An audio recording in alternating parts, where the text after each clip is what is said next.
یا سیدہ یا طاہرہ یا راضیہ یا فاطمہ.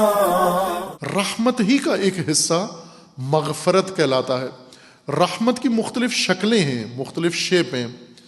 ایک وہ رحمت ہے جو انسان کو تشکیل دیتی ہے، ایک وہ رحمت ہے جو انسان کو پروان چڑھاتی ہے، ایک وہ رحمت ہے جو انسان کو محفوظ کرتی ہے، ایک وہ رحمت ہے جو انسان کو کمال دیتی ہے، اور ایک وہ رحمت ہے جو انسان کے عیب چھپاتی ہے، جو انسان کی غلطیاں چھپاتی ہے، جو انسان کی کمزوریاں چھپاتی ہے. اس رحمت کا نام ہے مغفرت. اور اللہ تعالیٰ نے فرما دیا کہ رحمتی وسعت کل شیء، ہر شے پر چھائی ہوئی ہے میری رحمت، ہر شے پر، ہر شے پر. یہ تصور ہم سے نہیں ہو سکتا چونکہ ہم تصور میں کند ہیں، کند دماغ ہیں تصوری طور پر. رحمتی وسعت کل شیء، ہر چیز پر میری رحمت سایہ فگن ہے. یہ ہم تصور نہیں کر سکتے، محدود ہے تصور ہمارا. اور وہی پروردگار جس کی رحمت وسیع ہے اور واسع ہے اور شامل ہے ہر شے کو، اسی پروردگار کا فرمانا ہے کہ ایک جگہ پر یہ رحمت رک جائے گی، نہیں کچھ کر سکتی. کون سی ہے؟ جب شرک سامنے آ گیا. ان اللہ لا یغفر ان یشرک بہ، اللہ کے ساتھ اگر شریک ٹھہرایا، شرک کیا تم نے، مغفرت تمہارے قریب نہیں آئے گی، رحمت تمہارے قریب نہیں آئے گی. وَيَغْفِرُ مَا دُونَ ذَلِكَ، اس کے علاوہ جو لغزش و غلطی و فساد ہوا تمہارا، میں اسے چھپا دوں گا، ڈھانپ دوں گا. شرک کو نہیں، شرک نہیں چھپ سکتا. کیوں؟ شرک معافی کے قابل نہیں ہے. اشارہ کیا تھا گزشتہ روز آپ کی خدمت میں، شب آپ کی خدمت میں. عمومی طور پر ہم جس نظام سے پڑھے ہوئے ہیں اور نظام کی تعلیمات اور سنا ہوا ہے ہم نے، اس میں شرک میں مشکل اللہ کو ہے، اللہ کو پسند نہیں ہے، خدا کو شریک برداشت نہیں ہے. انسانوں کی جانب سے کوئی مسئلہ نہیں ہے، بے شک جتنے شریک ہو جائیں، اور انسان بناتے بھی رہتے ہیں. بنائے ہیں انسانوں نے ایسے شریک اللہ کے بنائے ہیں کہ ان کی بنیاد پر باقاعدہ مذاہب و ادیان قائم ہو گئے. جس طرح سے تثلیث مسیحیت کے اندر ہے، خدا کے شریک ٹھہرائے، نعوذ باللہ، باپ، بیٹا، روح القدس. عیسیٰ مسیح کو جو عبد خدا ہے، بندہ خدا ہے، اسے شریک خدا بنا دیا.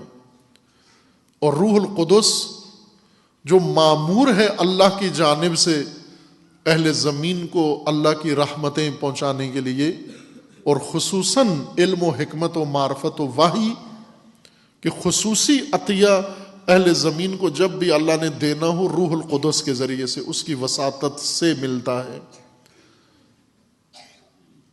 تمام اہل زمین کو. اس کو اللہ کا شریک بنا دیا. 3 خداؤں کے قائل ہیں. مجوس 2 خدا، یہ بھی دین ہے. جس طرح عیسائیت دین ہے، اسی طرح مجوسیت بھی ایک دین ہے، مذہب ہے. اس کے اپنے پیشوا ہیں، اس کی تعلیمات ہیں، اس کے پیروکار ہیں. اب کم ہیں، پہلے زیادہ تھے. ایران جو وسیع پرانا ایران، تاریخی ایران، جو موجودہ بہت سارے، شاید موجودہ کوئی 26 ممالک جو اس وقت موجود ہیں، یہ سب ایران کہلاتے تھے. خراسان ایران، یہ ایران، قدیم ایران کہلاتا تھا. یہ اس ایران کا مذہب مجوس تھا، آتش پرست.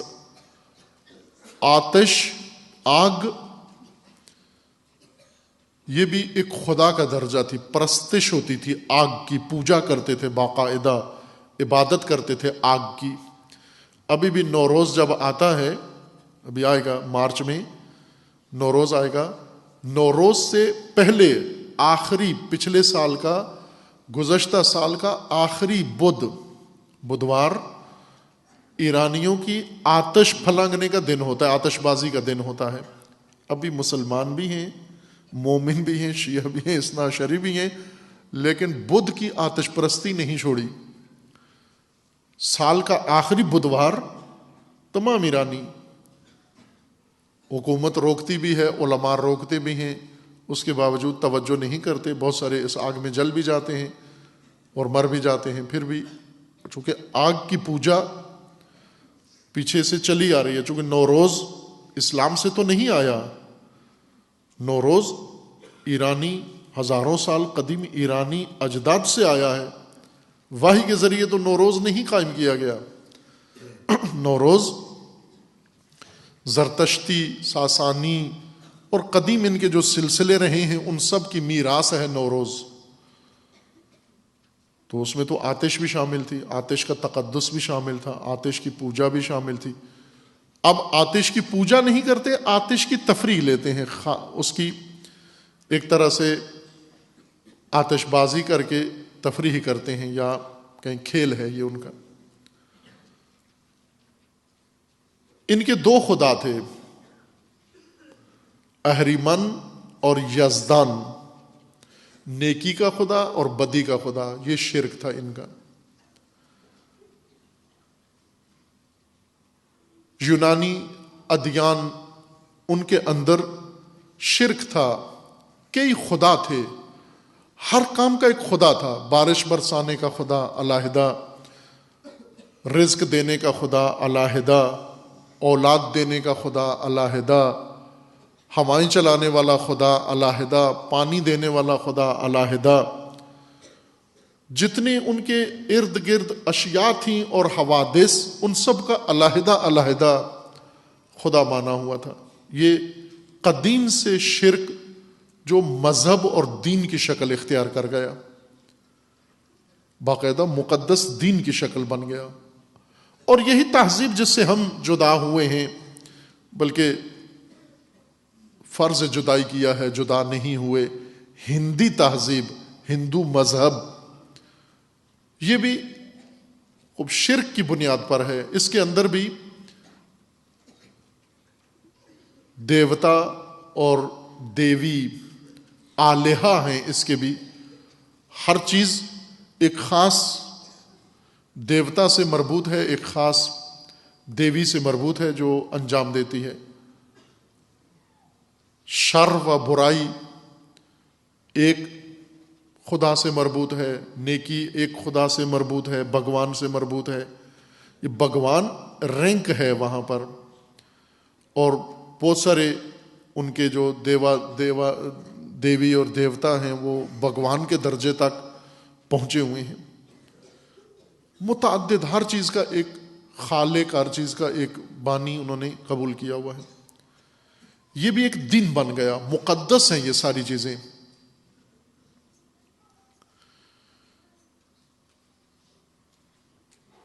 یہ ایک شرک تھا جو دین کی شکل اختیار کر گیا, مذہب بن گیا, مقدس ہو گیا یہ شرک. ایک شرک وہ ہے جو دین نہیں بنا, مذہب نہیں بنا, لیکن عملاً موجود ہے, رائج ہے اور کثرت سے ہے. جو وہ مذہب, وہ شرک جو دین بن گیا, جس نے دین کی شکل اختیار کر لی, ایک باقاعدہ مذہبی قالب اپنا لیا اس نے, اس سے زیادہ عمومیت اس شرک میں ہے جو دین نہیں بنا. مذہب کی شکل اس نے اختیار نہیں کی, لیکن ہر فرد کی زندگی میں موجود ہے, آ گیا ہے یہ شرک. انسان شرک کے ساتھ کوئی مشکل نہیں رکھتے.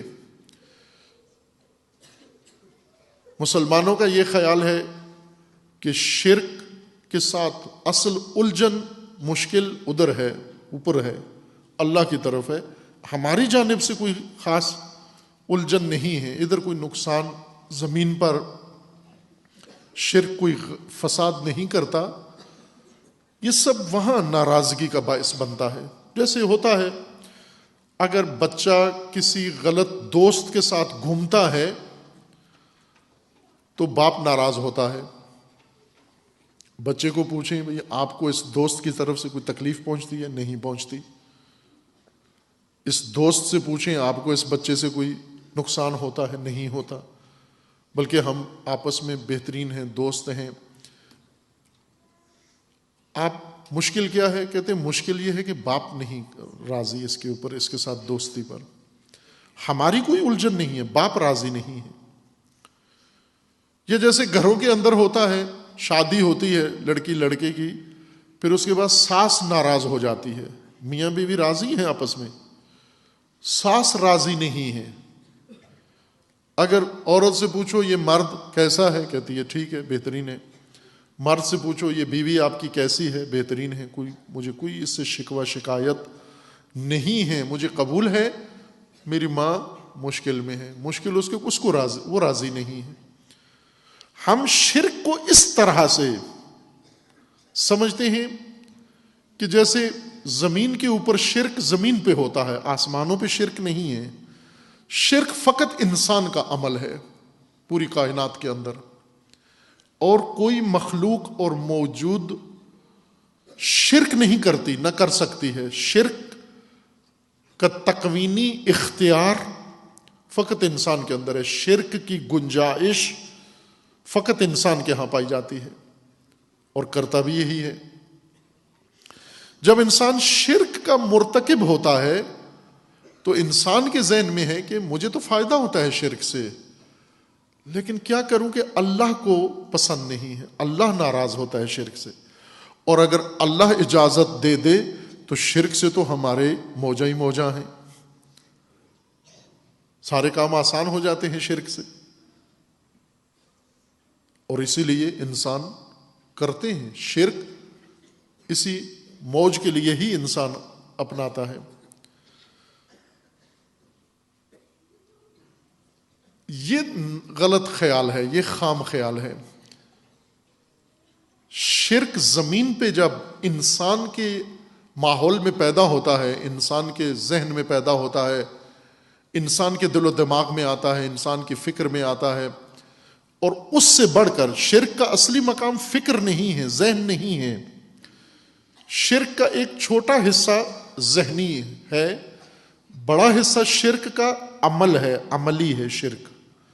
انسان کا عمل شرکی ہے، فکر بہت سوں کی شرکی نہیں ہے، اعتقاد مشرکانہ نہیں ہے، عمل مشرکانہ ہے۔